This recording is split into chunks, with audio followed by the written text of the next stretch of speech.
আমি আপনাদেরকে একটা ভিডিও দেখাই, ভিডিওটা দেখে তারপর চলে যায়। এই দেখেন ভিডিওটা দেখেন, দেখেন ছিলেন, কিন্তু কিছুক্ষণের মধ্যে তাদের সেই ধারণা মিথ্যা প্রমাণিত হয়। ট্রাকের রুট বেরিয়ার তোলা এই দুই ব্যক্তি এলিভেটেড এক্সপ্রেসের কেউ নন, তারা মূলত চোর। সিসিটিভিতে বালামাংশের বিষয়টি শোনা গেল। এখন আপনার মনে হতে পারে যে এরা হয়তো সরকারি লোক বা হয়তো রাস্তায় যে ব্যারিকেড দেয় সেগুলো হয়তো তারা কি করতেছে, ওখানে হয়তো লাগতেছে না, অন্য জায়গায় নিয়ে যাবে, এরকম মনে হইতেছে না আপনাদের?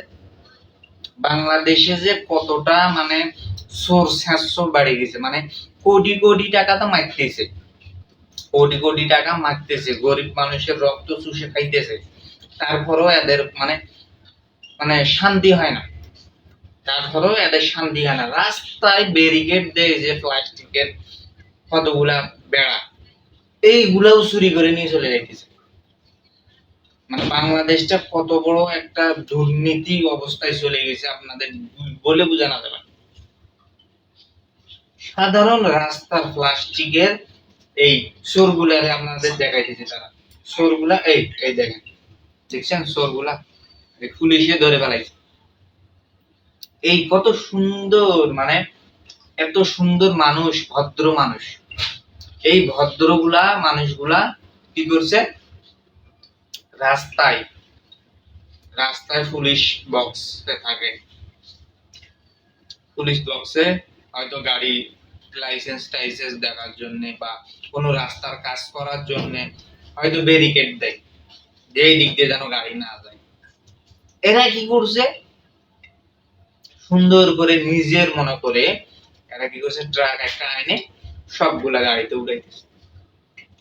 এখন ওখানে কর্মগত কিছু লোক ছিল, তারা বলতেছে কিরে এই জিনিসগুলা তো এখন নিয়ে যাওয়ার কথা না। সাধারণত যারা কাজ করে তারা তো হয়তো বলতেছে এই জিনিসগুলা তো এখন নিয়ে যাওয়ার কথা না, হয়তো নিয়ে যাবে পরে।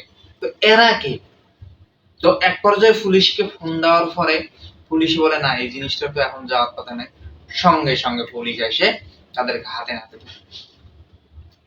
সাধারণ এই প্লাস্টিকের জিনিসগুলো যদি মানুষের সহ্য না হয়, লোভ যদি সামলাইতে না পারে, তাহলে বাংলাদেশটা কত পর্যায়ে চলে গেছে।